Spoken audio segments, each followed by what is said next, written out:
सुरार्चितलिङ्गं निर्मलभासितशोभितलिङ्गम्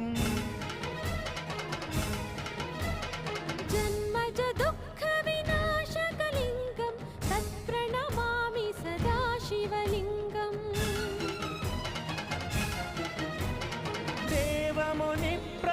देवमुनिप्रवरार्चितलिङ्गं कामदहनकरुणाकरलिङ्गं रावणदर्पविनाशकलिङ्गं तत्प्रणमामि सदा शिवलिङ्गम्